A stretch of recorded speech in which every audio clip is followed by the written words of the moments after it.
حضرت ابراہیم اور مصر کے بادشاہ کی بیٹی۔ حضرت ابراہیم علیہ السلام اللہ کے برگزیدہ نبی تھے۔ آپ کی پوری زندگی ایمان، صبر اور قربانی کی روشن مثال ہے۔ آپ کی دعوت کا مقصد صرف یہ تھا کہ لوگ اللہ کی توحید کو مانیں، بت پرستی چھوڑ دیں اور سیدھے راستے پر چلیں۔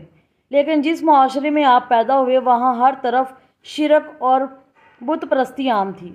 آپ نے حق کی بات کی تو لوگوں نے مخالفت کی، حتیٰ کہ آپ کو آگ میں ڈالنے تک کی سازش کی، مگر اللہ نے آپ کو اپنی قدرت سے سلامت رکھا۔ اسی سفر زندگی میں ایک موقع ایسا بھی آیا جب حضرت ابراہیم علیہ السلام کو اپنی اہلیہ حضرت سارہ کے ساتھ مصر کا سفر کرنا پڑا۔ اس وقت مصر پر ایک جابر بادشاہ کی حکومت تھی۔ یہ بادشاہ بڑا ظالم اور عورتوں پر حریص تھا۔ اس کی عادت تھی کہ اگر کسی علاقے میں کوئی حسین عورت آتی تو وہ اسے اپنے محل میں بلا لیتا اور ظلم کرتا۔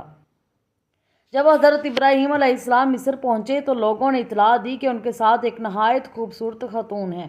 وہ خاتون حضرت سارہ تھیں۔ بادشاہ نے حکم دیا کہ انہیں فوراً دربار میں پیش کیا جائے۔ حضرت ابراہیم نے اپنی بیوی سے فرمایا کہ اگر بادشاہ پوچھے تو کہنا کہ میں تمہارا بھائی ہوں، کیونکہ اس دور میں دین حق پر صرف ہم دونوں ہی قائم ہیں، اس لیے تم میرے دینی اعتبار سے بہن ہو۔ حضرت سارہ کو دربار میں لایا گیا۔ جیسے ہی بادشاہ نے انہیں ہاتھ لگانے کی کوشش کی، اللہ کی قدرت سے اس کا ہاتھ شل ہو گیا۔ وہ گھبرا کر حضرت سارہ سے کہنے لگا، آپ دعا کریں کہ میرا ہاتھ صحیح ہو جائے، میں آپ کو نقصان نہیں پہنچاؤں گا۔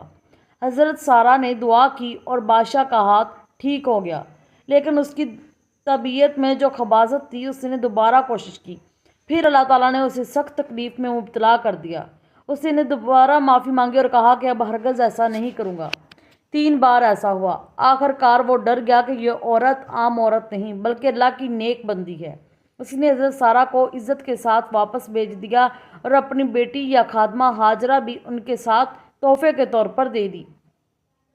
یہی حضرت ہاجرہ بعد میں حضرت ابراہیم علیہ السلام کی زوجہ بنی اور ان کے بطن سے حضرت اسماعیل علیہ السلام پیدا ہوئے، جو نبیوں کے جد امجد اور حضور اکرم صلی اللہ علیہ وسلم کے پردادا ہیں۔ اس واقعے میں کئی سبق پوشیدہ ہیں۔ سب سے پہلے تو یہ کہ اللہ اپنے نیک بندوں کی حفاظت خود فرماتا ہے۔ حضرت سارہ اکیلی دربار میں تھی، لیکن اللہ کی قدرت نے بادشاہ کو مجبور کر دیا کہ وہ ان کو نقصان نہ پہنچا سکے۔ دوسرا سبق یہ ہے کہ آزمائشیں نبیوں اور نیک لوگوں کی زندگی کا حصہ ہوتی ہیں، لیکن صبر اور توکل کے ذریعے اللہ آسانی پیدا کر دیتا ہے۔ حضرت ابراہیم کی اس کہانی میں ایک اور بڑی حکمت یہ ہے کہ اللہ تعالیٰ نے حضرت ہاجرہ کو ان کے گھر کا حصہ بنایا تاکہ حضرت اسماعیل علیہ السلام کی ولادت اور پھر نسل نبوت کا سلسلہ آگے بڑھے۔ یہی نسل آخرکار حضرت محمد صلی اللہ علیہ وسلم پر آ کر ختم ہوئی، جنہیں اللہ نے تمام جہانوں کے لیے رحمت بنا کر بھیجا۔ آج جب ہم یہ واقعہ سنتے ہیں تو ہمیں یقین ہو جاتا ہے کہ دنیا کی سب سے بڑی طاقت صرف اللہ کی ہے۔ بادشاہ اپنی طاقت کے باوجود کچھ نہ کر سکا کیونکہ اللہ نے اپنی بندی کی حفاظت کی۔ یہ ایمان والوں کے لیے تسلی اور ہدایت کا پیغام ہے۔ یہ تھا حضرت ابراہیم علیہ السلام اور مصر کے بادشاہ کی بیٹی کا واقعہ، جو ایمان، توکل اور اللہ کی نصرت کا خوبصورت پیغام دیتا ہے۔